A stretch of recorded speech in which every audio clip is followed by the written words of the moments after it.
Oke, halo teman-teman. Kita kembali lagi di Bisik TL ke.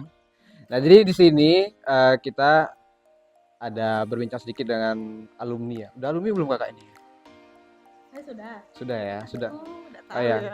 ada Kak Nabila dengan Kak Elma. Tapi sebelum itu saya ingin mengucapkan selamat sudah menempuh pendidikannya di teknik lingkungan dengan waktu yang cukup cepat 4 tahun guys. Jadi eh, Pas itu.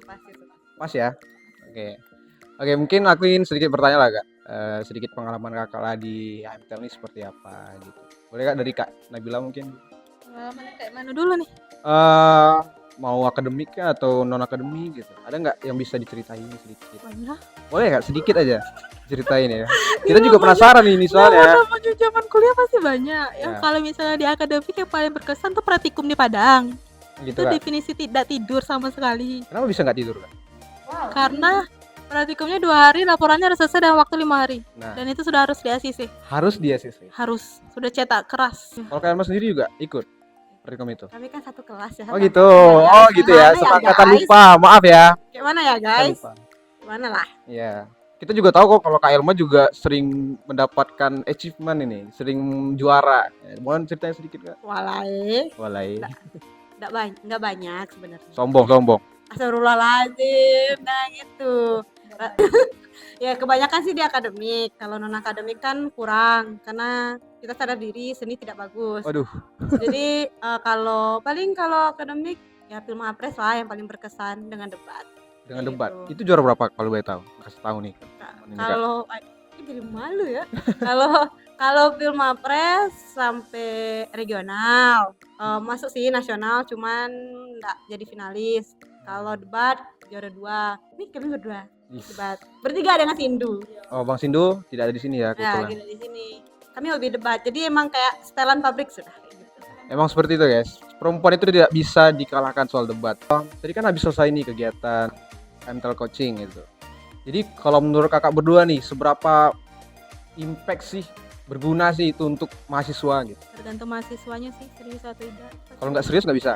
Kalau lu misalnya kayak cuma datang, penting datang. Aduh. Kayaknya sulit kayak masuk kuping kiri keluar kuping kanan kebalik sama aja. Oh gitu kak. Kalau dari kakak sendiri? Kalau menurut aku kalau emang dia serius itu bagus sih soalnya tuh keberlanjutan kan kayak jadi skripsinya gampang. Maksudnya udah lebih paham. Jadi ikut kayak gini tuh selangkah lebih maju dibanding yang enggak ikut. Maksudnya ya lebih paham penulisan kayak gitu. Apalagi nanti bahas tentang artikel dan kawan-kawan kayak gitu. Kalau misalkan cuma datang, oh maaf sekali kayak gitu kayak pasti percuma. Berarti kakak ini sudah paham ya kalau untuk soal penulisan ya kak ya? Kami masih banyak belajar kok dengan dosen-dosen. Cuman paling tidak kami udah tahu dasar. Soal dasar ya. Nah kita tahu kan kalau misalnya sekarang nih banyak teman-teman dari angkatan 22, 23 itu pengen sekali ikut MBKM. Jadi menurut kakak apa sih plus minusnya ikut MBKM? Ada nggak dari kakak kira-kira? Ya plusnya selangkah lebih maju sih. Sebenarnya kalau plus minusnya tuh tergantung dari kita sendiri mau ngambil yang sisi positifnya gimana, negatifnya gimana. Kalau dibilang plus minus yang di akademik ya palingan kalian cepat motong istilahnya MBKM itu jalur motong kalian. Jalur motong ya kak? Ya jalur motong karena itu cepatnya langsung ke semester 7 ya walaupun ada beberapa yang ketinggalan cuman itu lebih enak baik. Jadi kalian lebih fokus di semester 7 ke 8. Bisa mempercepat kuliah juga jatuhnya. Iya. Ya? Itu kayak ya istilahnya jalur motong mempercepat kuliah. Cuman kalau negatifnya ya apa yang orang lain rasain nggak dirasakan oleh MBKM gitu nah. Gitu ya. Gitu. Dan yang MBKM juga pengen ngerasain jalur umum tapi yang jalur umum pengen juga ngerasain MBKM jadi kayak timbal balik aja jadi kayak saling support lah antar kawan sama antar angkatan kalau kakak bilang gitu. Kalau aku plusnya sama sih jadi selangkah lebih maju jadi kalau misalkan kawan-kawan kalian masih KP kalian udah bisa ngajuin outline kayak gitu kan jadi kalian udah misalnya kalian ya motong jalan lah kayak gitu.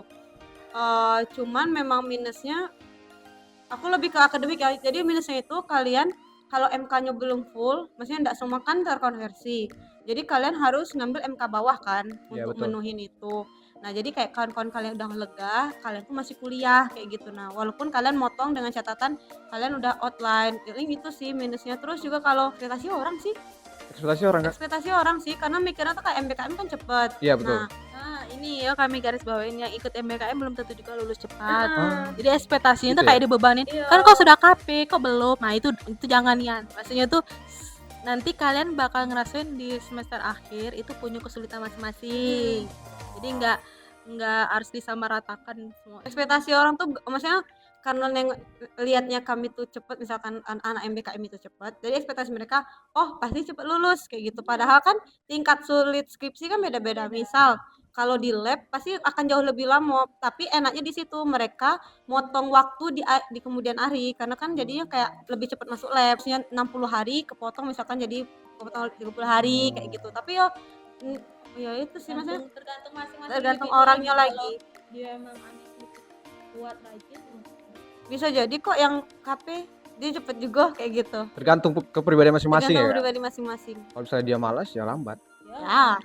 Oke, mungkin ini pertanyaan terakhir. Kira-kira ada nggak pesan dan saran untuk kakak dengan teman-teman mungkin yang nonton kali ini? Bebas, apa aja ya? Pesannya. Mm-mm. Mungkin tingkat kesadaran mahasiswanya sih lebih ditingkatin untuk ikut MBKM. Karena kalau kami lihat sekarang kebanyakan kawan-kawan yang ikut MBKM itu mereka bingung mau ngapain dan mereka terkesan kayak kelihatan dipaksa. Terkesannya kayak gini, malu. Kemarin ada lambang logo Hima kita, masa tahun ini nggak ada. Kayak gitu, kayak maksudnya lebih kayak jaga rumah. Terus tuh kayak dari himanya juga kayak kalau bisa tuh lebih peka lagi untuk kayak ngajak adik-adiknya ikut MBKM. Jadi kayak pun kalau misalkan nggak ada tim sama sekali, kalian bisa bikin tim dengan ngundang adik-adik kalian kayak gitu. Jadi sebagai hima lah sih kita hima tuh kita bisa narik mereka gitu, karena kebanyakan mereka tuh bilangnya nggak dapat info, padahal sebenarnya infonya ada.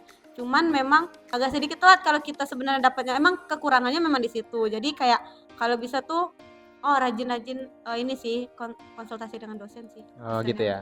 Oke, terima kasih Kak. Mungkin itu aja sih yang bisa kami tanyakan dan Kakak. Semoga lancar ya ke depannya, semoga langsung didapatkan pekerjaan. Apapun yang Kakak ceritakan, Kakak inginkan semoga tercapai. Terima kasih Kak ya. Oke, mungkin sekian Bisik TL pada kali ini, lebih dan kurang mungkin ya lanjut tunggu saja Bisik TL selanjutnya. Terima kasih.